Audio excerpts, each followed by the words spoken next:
When we imagine the Vikings, we think of roaring battles, shining axes, and fearless seafarers crossing frozen seas. But there was another side to life on those cramped, cold ships, a side rarely spoken of, the simple, brutal question of hygiene. On long raids that lasted weeks or even months, the warriors had no access to the comforts of a home or the privacy of a village outhouse. Nature's call was as unavoidable as hunger or thirst. And yet, even here in the biting wind of the North Sea, they had their own methods. The first thing to understand, Viking hygiene was surprisingly advanced for its era. They bathed more often than many other Europeans and carried combs, tweezers, and even ear spoons. But toilet habits on the open sea, that was a different challenge entirely. For the most part, they relied on what nature provided: moss, wool scraps, even pieces of sailcloth cut from worn-out rigging. These were rough, cold, and rarely fresh. But they did the job when the waves were high and the shore was far. Some sagas mention the use of smooth stones, washed by the sea, round and cold, picked from riverbanks before a long journey. In winter, even snow served its purpose, a cruel but practical solution in an age of necessity. Privacy was rare. Warriors would lean over the ship's side or squat near the prow when the winds were strong enough to carry the smell away. On land, they dug shallow pits near camp, covering them with sand and ash after use, a small gesture of respect for the gods of the earth. These humble tools of survival reveal a truth about Viking life. It was raw, unsparing, and deeply practical. Glory in battle was only one part of their story. The other was learning to endure the everyday discomforts that no saga ever glorified. Life aboard a Viking longship was harsh and cramped. The deck was narrow, the crew often exceeded 30 men, and privacy was almost non-existent. Every task, from eating to sleeping to relieving themselves, had to be done in the open or in makeshift spaces below deck. This created not only discomfort, but also real risks of disease and infection. The Vikings were practical seafarers, and they did not shy away from bodily necessities. When nature called, they would most often go over the side of the ship, bracing themselves against the freezing wind. In calmer waters, they might lower a small plank or use a crude wooden seat cut into the edge of the vessel, a primitive form of a sea toilet. But what about cleaning? Moss was the most common choice. It was abundant, absorbent, and soft compared to rough cloth. Before departing on long raids, sacks of dried moss were sometimes collected from riverbanks and packed alongside supplies of grain and dried fish. When wet, it was uncomfortable, but it served its purpose better than bare hands. Wool scraps were used as well, often cut from old garments that could no longer be patched. These rags were considered less sacred than sailcloth, which was rarely sacrificed except in emergencies. Wool was warmer, and on icy seas, that small mercy mattered more than most comforts. Stone wiping was a last resort, favored only when smoother materials ran out. River stones were sometimes chosen deliberately for this purpose before embarking on long raids, kept in a leather pouch near the ship's stern. After use, they were cast overboard, offered to the sea as waste returned to the waves. The cold itself was an unwelcome participant in this process. In winter voyages, snow became an unavoidable tool, icy and cruel against bare skin. There are accounts, half humorous, half pitiful, of warriors shouting curses into the wind as they braced themselves with handfuls of frozen slush. Their comrades laughing at their misery. Despite the crude conditions, the Vikings understood the importance of cleanliness. Waste was not left on deck to fester.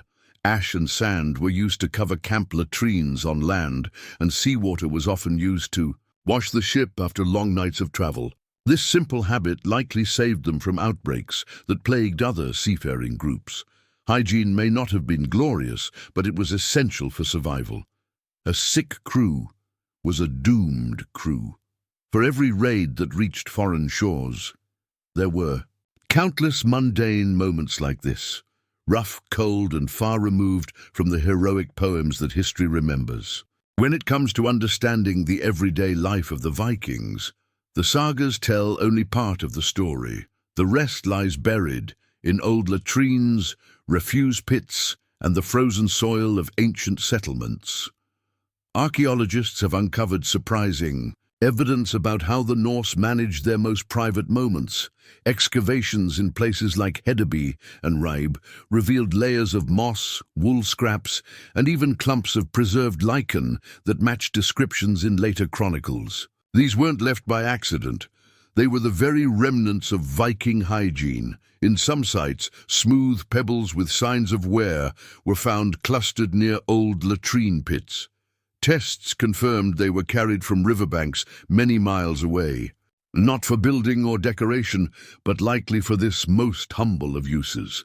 Their rounded edges and polished surfaces tell a story no poem would dare to recite. Parasite studies offered even more insight. Fossilized waste samples, known as coprolites, revealed traces of what they ate during long voyages.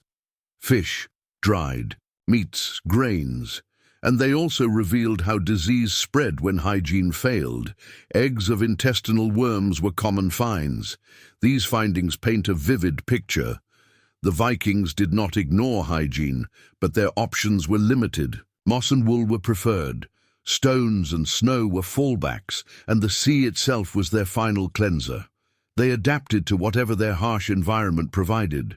Some scholars believe that the use of certain plants, such as soft sphagnum moss, may have even reduced infections. Sphagnum is naturally antiseptic, and in later centuries it was used as wound dressing. Whether by instinct or accident, the Vikings may have stumbled upon a primitive form of hygiene that was ahead of its time. Thus, archaeology confirms what the sagas barely whisper. Viking hygiene was not an afterthought. It was a necessity of survival. Every scrap, stone, or patch of moss was a tool to keep sickness at bay and life moving forward on the endless grey waters. Life on land was a different world for the Vikings. In their villages and trading hubs, they had more space, more resources, and most importantly, more privacy. Wooden latrines were dug near rivers or streams, with simple benches carved to make the task less miserable. Ash and sand were used to cover the waste, both for odor and for ritual reasons, to return impurities to the earth. On land, moss and soft lichen were plentiful. Wool was still used, but with less desperation, often washed and reused. Linen scraps, torn from old tunics, served the same purpose for wealthier households, especially in larger settlements like Hedeby and Birka. At sea, however, every choice was dictated by survival. Moss had to be dried and stored before departure. Cloth was rationed. Stones were carried in leather pouches like a humble form of travel hygiene kit. The freezing wind, rolling waves, and constant movement made even the simplest act a challenge. On long voyages, where every inch of space was precious, waste management became a collective task. Buckets of seawater were poured over the deck daily. Ash from the cooking fire was scattered to neutralize smells. Even the sailcloth, sacred and rarely cut, was sometimes used to partition a small relief area for the sick or injured. The difference between shore and sea also shaped their reputation abroad. In England and Francia, where locals bathed rarely and privies often overflowed, the Vikings were considered shockingly clean. Foreign chroniclers wrote of their weekly bathing habits, their combed hair, and their habit of washing before meals, small courtesies that set them apart even if their methods were crude by modern standards. For the Vikings, hygiene was not only practical but strategic. A clean crew was a healthy crew, one that could row longer, fight harder, and recover faster. Even if their methods at sea seemed primitive, they were often far ahead of their rivals in maintaining basic health. The contrast between life at sea and life on shore was stark, but it was this adaptability that made them formidable. They could endure weeks of cold hardship, then step onto foreign soil, wash, and appear almost civilized to the people they raided or traded with. For the Vikings, cleanliness was never just about comfort. It carried spiritual weight. They believed that filth could attract ill luck, bad spirits, and even anger the gods. Before great journeys, especially raids, it was common to ritually cleanse the body. Washing hands and face in cold spring water wasn't simply refreshing. It was a way to remove the residue of misfortune. Certain materials used for hygiene were considered more than just practical. Ash, for example, wasn't only a neutralizer of smells. It had symbolic meaning tied to fire and purification. In sagas, ash often appears as a cleansing element, believed to ward off disease and evil spirits. So when ash was sprinkled over ship decks or used near latrine areas, it doubled as a ward against the unseen. Moss also carried a reputation beyond its softness. In Norse folklore, moss from sacred groves was believed to have healing properties, and some seers warned that using such moss for unclean tasks could anger the spirits of the land. This led to a silent rule: ordinary moss for daily needs, sacred moss for wounds or charms. Seafaring life, however, demanded compromises with the sacred. When the crew was far from land, rituals had to be adapted. Some chieftains carried small, wooden idols, carved images of Thor or Freya, and placed them near the ship's latrine zone to protect the crew from foul fate. Others tossed the first waste of the voyage overboard with a prayer, believing it set the tone for a safe journey. Superstitions also governed when and how the crew relieved themselves. During rough seas, some avoided using the latrine at night, fearing sea spirits that prowled in darkness. Instead, they would wait until dawn, whispering a quick plea to Njord, the god of the sea, before leaning over the edge. In winter campaigns, waste could freeze before being thrown overboard. This created its own taboo: never let frozen waste touch the ship's mast. It was said to anger Odin, as the mast was sacred, tied to Yggdrasil, the world tree. Such beliefs may sound strange today, but for a people whose lives depended on the whims of wind and wave, they were serious rules of survival. Cleanliness also became a form of boasting. Wealthy jarls traveling to negotiate or raid would ensure their crews appeared well-groomed, even if their methods were rough. This practice had a dual purpose: to intimidate by looking disciplined, and to demonstrate that their gods favored them with order, not filth. Ultimately, for the Vikings, hygiene was survival wrapped in ritual. Every handful of moss, every splash of seawater, every scattered pinch of ash carried meaning. It was their way of staying human amid the chaos of the sea, and of showing their gods and their enemies that they were more than savages. They were seafarers with a code, however. Strange it may seem today, when historians first began excavating Viking sites in Scandinavia and across the lands they raided, they didn't expect to find much about their hygiene habits. Wooden structures rot, and organic waste disappears over the centuries. Yet, small, surprising pieces have survived, and they tell a vivid story about how Vikings managed one of the most basic human needs. In the ancient trading center of Hedeby, archaeologists discovered wooden planks with smooth grooves, believed to be part of a latrine platform. Nearby, they found layers of moss, still slightly intact, carbonized by time. This moss, analyzed under microscopes, contained residues of human use, a rare and direct clue to Viking toilet practices. Excavations in York, once Jorvik under Viking rule, revealed something even more telling: coprolites, fossilized human facies. Within them, researchers found fragments of parasites and plant fibers, some consistent with moss and lichen. These findings confirmed what sagas hinted. Vikings often relied on nature's softest materials, especially during long winters. In Greenland's Norse settlements, evidence points to a more desperate approach. Wool scraps, too coarse for clothing, were found near communal latrine pits mixed with ash layers, a clear sign that everything was used to its last thread in such harsh environments. These scraps were often burned afterward to reduce disease spread. What's most remarkable is how these discoveries mirror the saga's casual mentions of hygiene. Never the main topic, but always there between the lines. A reference to throwing moss overboard, a jarl complaining about rough wool on a cold night, or a healer asking for clean ash hints at an everyday routine we rarely imagine. Even combs, one of the most common Viking artifacts, were part of this ecosystem of cleanliness.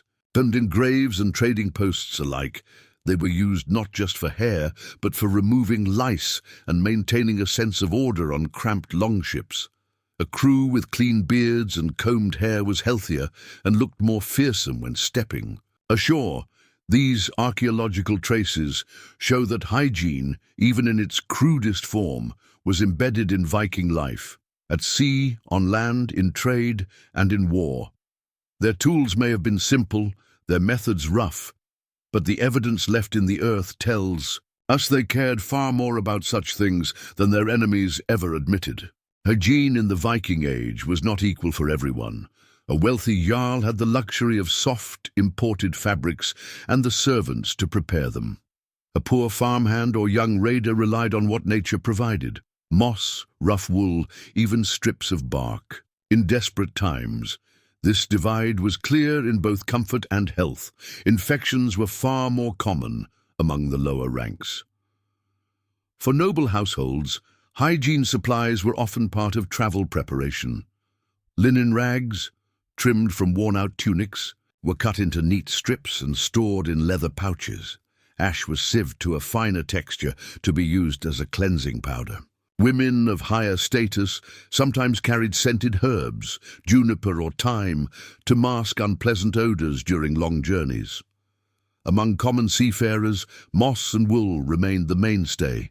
They were practical, cheap, and easy to discard.